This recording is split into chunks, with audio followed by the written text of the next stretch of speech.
জানা নেই। দিনের আলো নিভে গিয়ে সন্ধ্যা হতেই বাইক রাইডিং ক্লাবগুলো পরিণত হয় নাইট ক্লাবে। উচ্ছনে যাওয়া বড়লোকের বাউন্ডলে ছেলেমেয়েদের সবচেয়ে প্রিয় জায়গা এটি। কলেজ ভার্সিটি ফাঁকি দিয়ে সারাদিন রাইডিংয়ের মতো থ্রিলিং গেম উপভোগ করে সন্ধ্যা হতে না হতে শুরু হয়ে যায় ডিস্কো পার্টি। সাদা ফকফকে আলো নিভিয়ে দিয়ে লাল নীল হলুদ ফেরি লাইটের আলোয় ঝিকিমিকি করে ওঠে চারিপাশ। এক সাইডে বিভিন্ন দেশ থেকে আনা সারি সারি কাচের বোতলে সজ্জিত ব্র্যান্ডেড বার কাউন্টার, আর অন্য সাইডে ডিজে গানের ধূপ ধূপ কম্পিত আওয়াজের তালে তালে সকলের ডান্স পার্টি। অবশেষে সারা রাত ধরে মদ্যপান আর নাচের শেষে ভোর রাতে চরম আনন্দে গা ভাসানো। আমেরিকানদের জন্য এর চেয়ে চেয়ারফুল জায়গা আর কোথাও নেই বোধহয়। এদের মাঝে কৃতিক হল রাইডিং ক্লাবের সুপারস্টারের মতো। কখন আসে কখন যায় কেউ তা জানে না। ও সাধারণত ম্যাচ শেষ হতেই নিজের ইচ্ছে মতো চলে যায়, কিন্তু আজ কোনো অযাচিত কারণে সন্ধ্যের পরে ক্লাবে প্রবেশ করেছে কৃতিক। ওর সাথে অর্ণবও রয়েছে।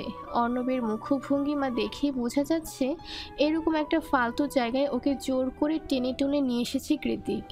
চারিদিকে মিউজিক আর হই হুল্লোড়, কান ঝালাপালা হয়ে যাওয়ার উপক্রম। অর্ণব বিরক্ত হয়ে কৃতিককে বলল, এখানে কেন নিয়ে এলি? তোর যদি এতটাই নাচার শখ হয়ে থাকে তো তোর বউকে নিয়ে আসতি। আমি কি তোর সাথে নাচবো নাকি? চুপ কর শালা। কৃতিক অর্ণবকে চুপ করিয়ে টানতে টানতে নিয়ে গেল বার কাউন্টারে। ওকে বার স্টুলে বসিয়ে দিয়ে নিজেও বসে পড়ল পাশেরটাতে। সামনে দাঁড়িয়ে থাকা ওয়েটারকে দুটো হুইস্কির অর্ডার দিয়ে কৃতিক ক্লাবের চারিদিকে চোখ বুলিয়ে বলল, এই ক্লাবের সিসিটিভি সিস্টেমটা হ্যাক করতে হবে Arnab.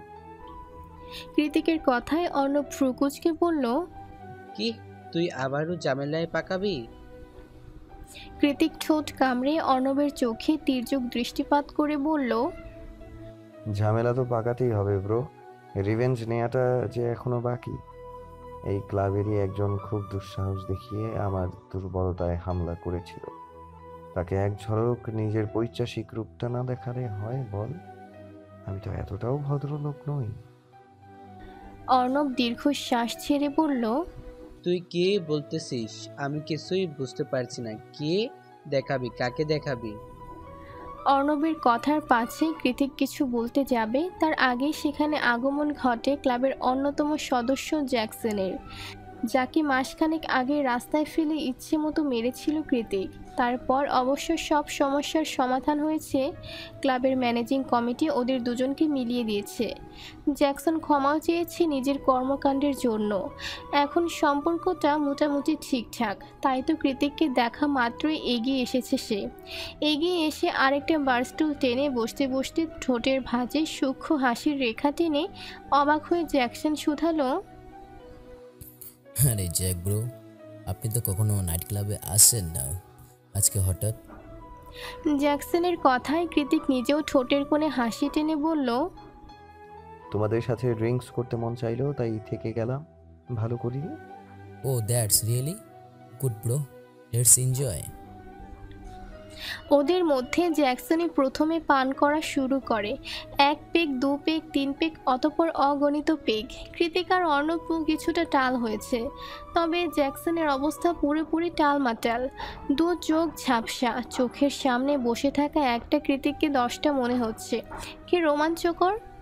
Let's do a rice jacks, I am sure এবার তুমি চ্যাম্পিয়ন হবে।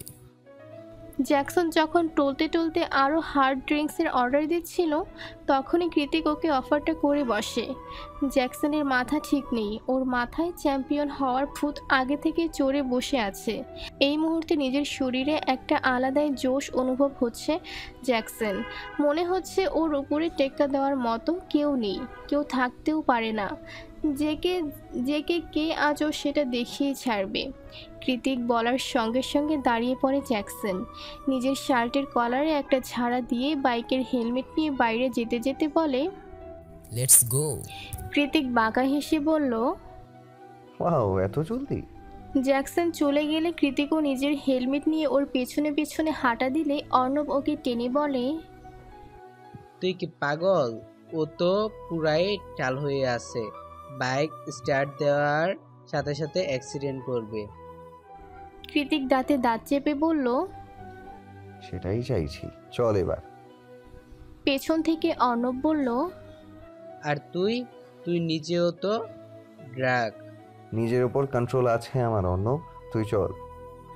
নিজেদের সুপরিচিত রাইডিং ম্যাচের রাস্তায় এসে দুজনে বাইক স্টার্ট করলো ওরা। চারিদিকে রাস্তাটা পুরোপুরি অন্ধকার নয়, আবার খুব আলোকিতও নয়। সোডিয়ামের নিয়ন আলোয় পুরো রাস্তা জুড়ে আলো ছায়া বিরাজমান। জ্যাকসনের মাথায় চ্যাম্পিয়ন হওয়ার ভূতকুণ্ডলী পাকিয়ে মাথাচাড়া দিয়ে উঠেছে। আজও দেখিয়ে ছাড়বে জ্যাকসন কি জিনিস। ওদিকে কৃতিক প্রথমে খুব ধীর গতিতে বাইক স্টার্ট দেয়। বাইক স্টার্ট দেওয়ার সঙ্গে সঙ্গে জ্যাকসন হাওয়ার বেগে দৃষ্টি সীমার বাইরে চলে যায়। এই দেখে অর্ণব ভয়ার্ত নজরে তাকিয়ে মনে মনে আওড়ায়, হয় মরবে, না হয় মৃত্যুকে খুব কাছ থেকে দেখে আসবে। কেন যে জ্যাকের মতো পাগলের সাথে লাগতে এসেছিলি? নোজ। যেহেতু কৃতিক নিজেও ড্রাঙ্ক ছিল, তাই ও নিজেও কিছু দূর যেতে উল্টে পড়ে যায়। পড়ে গিয়ে সেখানেই বসে শব্দ করে হাসতে থাকে ও। কৃতিক পড়ে গিয়েছে দেখে অর্ণব ওর দিকে ছুটে এগিয়ে এসে বলল, আর ইউ ওকে? এটা কেন করলি ভাই? ছেলেটা খুব খারাপভাবে আহত হবে। কৃতিক বাইকটাকে শরীরের উপর থেকে সরিয়ে আস্তে ধীরে উঠতে উঠতে বলল, ওই বাস্টারটা আমার অরুকে মাঝ রাস্তায় অ্যাটাক করেছিল। শুধুমাত্র আমার উপর জেদ ফলাতে গিয়ে ও অরুকে ছুরি নিয়ে তাড়া করেছে। ইভেন আমি সময় মতো না এলে কি না কি হয়ে যেত সেটা একমাত্র উপরওয়ালাই ভালো জানেন। তাহলে তুই কি করে ভাবলি এত বড় একটা দুঃসাহস দেখানোর পরও আমি ওকে এত সহজে ছেড়ে দেব? কখনো না। তাছাড়া আমি আর কি বা করলাম? ও নিজেই তো বাইক নিয়ে চলে গেল। এখন যদি ভালোই ভালোই বেঁচে যায় তো যাক, আর যদি না যায় তাহলে ধরে নেব ওর চ্যাম্পিয়ন হওয়ার নেশাই ওকে খোয়ানো। শেষ কথাটা বলতে বলতে একটা তীর্যক কপট হাসিতে প্রসারিত হলো কৃতিকের ডার্ক ব্রাউন ঠোঁটজোড়া। ওরও বাড়ি ফিরতে ফিরতে বিকেল গড়িয়ে সন্ধ্যা রাতে গিয়ে ঠেকেছে। অনু আজ ফিরবে না, সে মায়ের কাছেই থাকবে। ওরও ফিরতে চায়নি, অনু জোর করে পাঠিয়ে দিয়েছে ওকে। বলেছে একটা রাতই তো, তারপর থেকে তো সবাই একসাথেই থাকবে ওরা। এখন কষ্ট করে হসপিটালে থাকার প্রয়োজন নেই। অরুর মনটা বেশ ফুরফুরে। হাতের পার্সটাকে আঙুলে ঘুরাতে ঘুরাতে মাত্রই পাসওয়ার্ড টিপে ঘরে প্রবেশ করেছে ও। তবে হলরুমের কাউচে কৃতিককে বসে থাকতে দেখেই হাঁটার গতি থমকে যায় অরুর। এই তো সেই মানুষটা সারাদিন এত আনন্দের মাঝেও যার কথা হুটহাট মনে পড়েছে। বারবার মনে হয়েছে সে কোথায়। কাউচের উপর গা ছড়িয়ে দিয়ে দুটো পা টেবিলের উপর রেখে বসে আছে কৃতিক। নির্ঘুম নিষ্প্রভ কামুক চোখ দুটো অরুর পানে নিবদ্ধ। কৃতিকের মুখের দিকে থেকে চেয়ে চোখ সরিয়ে অরু দৃষ্টিপাত করে ওর পায়ের দিকে। 3/4 প্যান্ট পরে আছে কৃতিক, যার দরুন ফর্সা লোমসে পা দুটো এথায় সেথায় থেতলে গিয়ে রক্ত জমাট বাঁধা অংশগুলো দৃশ্যমান। এমন দগদগে অবস্থা দেখে যে কারো হৃদয় কেঁপে উঠবে। অথচ কৃতিক কতটা ভাবলেশীন হয়ে রক্ত নিয়েই বসে আছে, যেন কিছুই হয়নি। ওরকে একভাবে তাকিয়ে থাকতে দেখে কৃতিক হাসকি স্বরে বলল, তোর জন্যই ওয়েট করছি, ট্রিট করে দে। কৃতিকের পা দুটো পর্যবেক্ষণ করে একটা দীর্ঘশ্বাস ছেড়ে এগিয়ে এসে ওরও শুধালো, নিশ্চয়ই বাইক থেকে পড়ে গিয়েছেন। কৃতিক 2 হাত দিয়ে নিজের চুলগুলো ব্যাক ব্রাশ করতে করতে বলল, ঠিকই ধরেছিস। ফার্স্ট এড বক্স কোথায়? কৃতিক আঙুল দিয়ে নিজের রুমের দিকে দেখিয়ে দিল। ওরু নিজের পার্সটা রেখে বলল, থাকুন, নিয়ে আসছি। এই যাবৎ কৃতিকের রুমে 2 একবার এসেছে অরু। সেদিন কৃতিকের রুমে কখন যে ঘুমিয়ে গিয়েছিল টের পায়নি ও নিজেও। তবে তখন তো ঘরময় অন্ধকার ছিল, কিছুই দেখার উপায় ছিল না। ওই জন্যই তো একটা ফার্স্ট এইড বক্স খুঁজতে খুঁজতে হাঁপিয়ে উঠেছে অরু। রুমের কোথাও খুঁজে না পেয়ে একটানে কৃতিকের জামা কাপড়ের কাবার্ড খুলে ফেলল ও। কাবার্ডের ড্রয়ারেই ফার্স্ট এইড বক্স রাখা ছিল। ওরও সেটাকে হাতে নিয়ে আরও একটা ছোট্ট বক্স দেখতে পায়, সুন্দর কারুকাজ করা কাঠের বক্সটা। কি আছে এর মধ্যে? প্রশ্নটা মনের মাঝে উকি দিতে এদিক ওদিক তাকিয়ে অনেকটা বিস্ময় আর কৌতূহল নিয়েই বক্সটা খুলল অরু। ওরও ভেবেই নিয়েছে এত সুন্দর বক্স হয়তো কোনো হিরে জহরত থাকবে নিশ্চিত, কিন্তু ওরুকে পুরোপুরি ভুল প্রমাণ করে দিয়ে বক্স থেকে বেরিয়ে এলো একটা লম্বা চুল। ওরও আশাহত নজরে চুলটাকে নাক সিটকে বলল, ইউ, এটা আবার কি? পরক্ষণে ওই চুলটাকে নিজের চুলের সাথে মিলিয়ে নিয়ে ওরু বলল, আরে এটা তো মনে হচ্ছে আমার চুল। উনি কি কালো জাদু টাদু করেন নাকি? ওরু!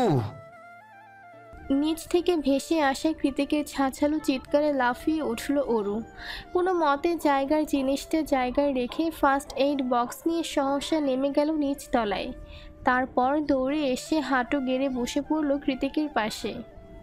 এতদিন ধরে বাড়িতে আছিস, এখনো একটা বক্স খুঁজতে এতক্ষণ সময় লাগে? কৃতিকের কথায় অরুর মনে পড়ে যায় ও আর এই বাড়িতে নেই। কথাটা ভাবতেই ঈশান কোণে মেঘ জমার মতোই মনের কোণে সুপ্ত হাহাকার জমে ওঠে অরুর। অরু নিশ্চুপ বসে বসে কৃতিকের পায়ে হাত চালাচ্ছে দেখে কৃতিক ভ্রু কুঞ্চিত করে বলল, কি ভাবছিস? অরু তার ছোট্ট ছোট্ট হাত দিয়ে অন টাইম ব্যান্ডেজগুলো লাগাতে লাগাতে বলল। আমায় ছেড়ে কোথায় যাবি তুই? কৃতিক ডিভানের গায়ে নিজের মাথাটা এলিয়ে দিয়ে বলল, কাল চলে যাচ্ছি আমরা। মা সুস্থ হয়ে উঠেছেন। আমাদের জন্য সান ফ্রান্সিসকোতে এয়ারপোর্ট রেন্ট করা হয়েছে। অরুর কথাটা বলতে দেরি হলো, শক্ত হাতে ওর গাল দুটো চেপে ধরতে দেরি হলো না কৃতিকের। হঠাৎ চড়া হওয়া তীব্র রাগে বেশ শক্ত করে অরুর গাল দুটো চেপে ধরেছে কৃতিক। এতক্ষণের শান্ত মসৃণ রূপটা মুহূর্তে ধারণ করেছে ভয়ঙ্কর অগ্নিমূর্তি।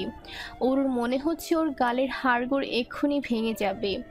অসহিষ্ণু ব্যথায় চোখ দুটো টলমলে হয়ে উঠল ওর। তৎক্ষণাৎ অস্পষ্ট সুরে কৃতিককে বলল, খুব ব্যথা লাগছে, ছাড়ুন। কৃতিক ছাড়ল না, উল্টে ওকে কাছে টেনে নিয়ে হিসিয়ে বলল, আমার জীবনের সবচেয়ে বড় ভুল কি জানিস? তোর প্রেমে পড়া। সেই শুরু থেকে যন্ত্রণা দিতে দিতে লাইফটাকে হেল বানিয়ে ছেড়েছিস, এখনো দিচ্ছিস। কথাটা বলে পায়ের নিচে থাকা টি টেবিলটায় সশব্দে লাথি মারল কৃতিক। সঙ্গে সঙ্গে ছনছন আওয়াজ করে টেবিলটা উল্টে পড়ল অন্য পাশে। বোধহয় কাজগুলো ভেঙে গুঁড়িয়ে গিয়েছে। কৃতিক সেদিকে দৃষ্টিপাত না করে অরুর এতক্ষণ ধরে করা ব্যান্ডেজগুলোকে টেনে হিঁচড়ে তুলে ফেলল। এভাবে নিজেকে কষ্ট দেওয়ার কি মানে হয়? অরু চেঁচিয়ে উঠল, আরে কি করছেন? আবার রক্ত বের হবে তো। কৃতিক অরুর কথায় কর্ণপাত না করে ব্যান্ডেজগুলো ছুঁড়ে ফেলে ওকে এক প্রকার ধাক্কা মেরে সরিয়ে হন হন করে বাড়ি থেকে বেরিয়ে যায়। কৃতিক চলে যেতেই অরু ধপ করে মেঝেতে বসে পড়ে। নিজেকেই নিজে আশ্চর্য হয়ে প্রশ্ন করে, উনি কি বললেন? উনি আমার প্রেমে পড়েছেন? কবে, কোথায়, কখন? যেই মানুষটা আমাকে দুই চোখে সহ্যই করতে পারে না, সে কি করে আমার প্রেমে পড়লো? আমি কি ঠিক শুনেছি? আপন মনে কথাগুলো বলতে বলতেই অরুর হাত চলে যায় বুকের বাম পাশে। আবারও সে তীক্ষ্ণ চিনচিন ব্যথা। এটাকে তাহলে জ্ঞান কৃতিকের জন্যই হচ্ছে? আরও একটা ব্যস্ত দিনকে বিদায় জানিয়ে সন্ধ্যা তিমিরে মুড়িয়ে গিয়েছে চারিপাশ। বাইরে বৃষ্টি নেই, তবে প্রবল বেগে হাওয়ার তাণ্ডব চলমান। কৃতিকের বাড়িটা ক্যালিফোর্নিয়া আর সান ফ্রান্সিসকোর মাঝামাঝি শহরতলিতে হওয়ায় আশেপাশের নির্জন পরিবেশ ছাপিয়ে প্রশান্ত মহাসাগর থেকে আগত ছিঁড়িছিঁড়ি হাওয়ার তাণ্ডবটা বরাবর একটু বেশি মনে হয়। কিন্তু আজ সন্ধ্যের ঝড়ো হাওয়াটা তার চেয়েও দ্বিগুণ মনে হচ্ছে। হঠাৎ করেই কেন এই ঝড়ো হাওয়া কে জানে? সারাদিন পরে মাত্র ইউনিভার্সিটি থেকে ফিরেছে কৃতিক। পরনে ইতালিয়ানদের মতো আটোসাটো ফর্মাল স্যুট গলিয়ে পুরুষালী শরীরের পেশিগুলো স্পষ্ট দৃশ্যমান। হাতে সিলভার রঙের রোলেক্স ঘড়ি, মাথার চুলগুলো ব্যাক ব্রাশ করে সেট করা। এই কৃতিককে দেখলে কেউ ভুলেও বলবে না যে সে ছন্নছাড়া, বেপরোয়া আর উদ্ভ্রান্তের মতো বাইক রাইড করে, যার কাছে নিজ জীবনের 2 পয়সার মায়াটুকুও নেই। ওর ভেতরের মায়া আসক্তি যেটুকুই আছে তা একমাত্র অরুকে ঘিরে। হুহু বাতাসের মাঝে কৃতিক গ্যারেজে গাড়ি পার্ক করে সোজা ঢুকে গিয়েছে বাসার মধ্যে। পাসওয়ার্ড টিপে হলরুমে পা রাখতে একটা শুষ্ক ঢোক গেল কৃতিক। পুরো বাড়ি অন্ধকারে ছেয়ে আছে, কোনো রূপ মানুষের আওয়াজ নেই, একটা নিঃশ্বাসের শব্দও নেই। তাহলে ওরা কোথায়? সকালেই তো কৃতিক অরুকে বাড়িতে রেখে গিয়েছে, তাহলে এখন কোথায়? অরু কি সত্যি চলে গেল? মস্তিষ্কের ভেতর একের পর এক হামলা দিতে থাকা দানা বাঁধা অসহিষ্ণু প্রশ্নের উত্তর ভাবতে গিয়েই সুদর্শন তীক্ষ্ণ চোয়ালটা আরও খানিকটা তীক্ষ্ণ হয়ে উঠল কৃতিকের। দাঁত গিয়ে ঠেকলো দাঁতের সাথে। ও দ্রুত পায়ে এগিয়ে গিয়ে সুইচ বোর্ডে চেপে হলরুমের আলো জ্বালালো। আলো জ্বালাতেই কিচেনের ওপাশ থেকে মিয়াও মিয়াও আওয়াজ করে গা ঢাকা দিল ডোরা। কৃতিক ডোরার দিকে এক নজর দৃষ্টিপাত করে চেঁচিয়ে অরুর নাম করে ডেকে উঠল, অরু, অরু, এক্ষুনি নিচে নাম, নয়তো আমি উপরে গেলে তোর খবর আছে। না, দোতলার ঘর থেকে কোনো রূপ আওয়াজ ভেসে আসলো না। অরুও হন্তদন্ত হয়ে নেমে এলো না। রাগে ফোঁস ফোঁস করতে করতে এবার কৃতিক নিজেই সোজা দোতলার গিয়ে অরুদের রুমে ঢুকে যায়। রুমে ঢোকা মাত্রই দু চোখ খিচে বন্ধ করে ফেলল কৃতিক। যা ভেবেছিল তাই। অরু ওকে না জানিয়ে বাড়ি থেকে চলে গিয়েছে। রুমের মধ্যে এখন আর অরুর একটা সুতো অবশিষ্ট নেই। থাকলে হয়তো সেটাকেও চুলের মতো বাক্সবন্দি করে রাখত কৃতিক। এই মুহূর্তে মস্তিষ্কের রাগ, জিদ, হিংস্রতা সব কিছু ছাপিয়ে ভেতরটা তীব্র দহনে পুড়ছে খুব। অরু কৃতিককে না জানিয়ে চলে গেল। কি করে পারলো এটা? বেশ কয়েক মিনিট পেরিয়ে গেলে বুকের ভেতরে অনেকটা অক্সিজেন মিশ্রিত বাতাস ভরে নিয়ে চোখ খুলে কৃতিক। চোখ খুলতেই আবারও সেই অজানা হাহাকার। অরু নেই, অরুর পায়ের নুপুরের রিনছিন আওয়াজ নেই, অরুর শরীরের গন্ধ নেই, কিচ্ছু নেই, কিচ্ছু নেই। এই মুহূর্তে পুরো বাড়িটাকেই মৃত্যুপুরী ঠেকছে কৃতিকের নিকট। ওর কেন যেন দম বন্ধ হয়ে আসছে এখানে। শরীরের মাঝে কুণ্ডলি পাকিয়ে ওঠা তীব্র অস্থিরতা দমাতে একে একে কোট, টাই, ঘড়ি সব কিছু খুলে মেঝেতে ছুঁড়ে মারে কৃতিক। আজ আবারও বহুদিন বাদে সেই পুরনো বিষণ্ণতা এসে হানা দিয়েছে মস্তিষ্কে। মনে হচ্ছে এমন দম বন্ধকর পরিস্থিতিতে বেঁচে থাকার চেয়ে মৃত্যুই শ্রেয়। যেহেতু কৃতিক অনেক দিনের চলমান চিকিৎসার প্রভাবে আগের চেয়ে ভালো আছে, তাই আপাতত নিজেকে সামলে নিতে পারছে। তবুও এসব কুচিন্তা ভাবনাগুলোকে দূরে ছেলতে চায় ও। কিন্তু এই বদ্ধ রুমের ভেতরে এক ফোঁটা দম নেওয়ার উপায় নেই। তাহলে কি করা যায়? অতঃপর কিছু একটা ভেবে দ্রুত দোতলা থেকে নেমে আসে কৃতিক। নিচে গিয়ে বাইকের চাবি আর হেলমেট নিয়ে বেরিয়ে পড়ে কোনো এক অজানা গন্তব্যের উদ্দেশ্যে। ছোট মতো জীর্ণ শীর্ণ কোনো ফ্ল্যাট নয়, অরুদের জন্য রেন্ট করা হয়েছে বিলাসবহুল এক অ্যাপার্টমেন্টাল ভবন। অরুদের অ্যাপার্টমেন্টটা ভবনের 3 তলায় অবস্থিত। আজমেরি শেখ হার্টের রোগী হওয়ায় তাই খুব বেশি উপরে নেওয়া হয়নি বাসাটা। সন্ধে থেকে সব কিছু গোছগাছ করতে করতে প্রায় রাত হয়ে গিয়েছে অনেক। ওরা 3 জন ছাড়াও আজমেরি শেখের নতুন অ্যাসিস্ট্যান্ট রাজ হাতে হাতে অনেকটা সাহায্য করেছে সব কিছুতে। ছেলেটা বাঙালি, দেখতে শুনতেও বাঙালিদের মতোই শ্যামবর্ণের। স্বভাব চরিত্র মোটেও গুরুগম্ভীর নয়, কথায় কথায় হাসে, অন্যকেও হাসায়। আজমেরি শেখের মতো বিচক্ষণ মহিলাও তার কথায় হাসতে বাধ্য হয়। রাজকে পেয়ে অনুও অনেকটা নিশ্চিন্ত। ছেলেটা মায়ের ভালোই খেয়াল রাখতে পারবে, সেটা চোখ বন্ধ করে বলে দেওয়া যায়। রাজ প্রথমেই এসে যে কাজটা করেছে, ওরুকে নিকনেম দিয়েছে পিচ্চি পাখি। রাজের এমন লুতুপুতু ডাকে ওরও বেশ বিভ্রান্ত। তাছাড়া সে পিচ্চিটা কোথায়? একটা বিবাহিত মেয়েকে পিচ্চি বলে? আশ্চর্য! ওরু যখন হিজিবিজি ভাবতে ভাবতে দাঁড়িয়ে থেকে রাজের কর্মকাণ্ড পরখ করছিল, তখনই ওর পাশে এসে দাঁড়ায় অনু। কাঁধের ওপর কনুই ঠেকিয়ে বলে, ছেলেটা বেশ স্মার্ট, কি বলিস? আসার পর থেকে কেমন সবাইকে মাতিয়ে রেখেছে। ওরু মুখ ভেঙিয়ে বলে, স্মার্ট না ছাই, আমাকে বলে কিনা পিচ্চি পাখি। তুই বল আপা, আমাকে কি পিচ্ছি মনে হয়? অনু ওরুর মাথায় চাটি মেরে বলল, বোকা মেয়ে, তুই আমাদের মধ্যে সবার ছোট, তাই আদর করে পিচ্ছি বলেছে। এত গাল ফোলানোর কি আছে? ওরু অনুকে সরিয়ে দিয়ে বলে, ও তুই বুঝবি না আপা, মন ভালো নেই, দূরে যা। এখানে না বোঝার কি হলো? আজিব। ঠোঁট উল্টে বিড়বিড় করতে করতে কিচেনের দিকে চলে যায়। অনু যেতেই রাজ ওরুর দিকে ঘুরে তাকিয়ে বলে, এই যে পিচ্ছি পাখি, দাঁড়িয়ে না থেকে একটু হেল্প করলো তো পারতে। এক হাতে এতগুলো এলেম্বুট লাগানো যায়? রাজের কথায় ওরু তেতে উঠে মুখ ঝামটি দিয়ে রুমে যেতে যেতে বলল, পারবো না, করলে করুন, না করলে ভাগুন। ওরু চলে যেতেই রাজ মুচকি হেসে বলে, হাউ কিউট। রুমে এসে লাইট নিভিয়ে বিছানায় গা এলিয়ে দেয় ওরু। ওরুর উদাস উদাস লাগছে খুব। কালকে তৈরি হওয়া বুকের মাঝের চিনচিন ব্যথাটা এখন তীব্রাকার রূপ ধারণ করেছে। ঘুমানোর আশায় চোখ দুটো বন্ধ করলে একটা অসম্ভব সুদর্শন রাগি রাগি মুখ এসে হানা দিচ্ছে চোখের পাতায়। কি চায় সে? কেন ঘুমাতে দিচ্ছে না? কেনই বা বুকের বাঁ পাশে তীব্র ব্যথার কারণ হয়ে দাঁড়িয়েছে? কৃতিকের কথা ভাবতে গিয়ে অরুর অকস্মাৎ মনে পড়ে যায় ডোরার কথা। এখন অরু নেই, কৃতিক নির্ঘাত ডোরাকে বাড়ি থেকে বের করে দেবে। না না না। ডোরার কথা চিন্তা করে অরু শোয়া থেকে উঠে বসলো। মনে মনে ঠিক করলো কাল ভার্সিটি হয়ে কৃতিকের বাড়িতে গিয়ে ডোরাকে যত দ্রুত সম্ভব নিয়ে আসতে হবে। কিন্তু রাতই বা কখন শেষ হবে, আর আগামীকালেই বা কখন আসবে?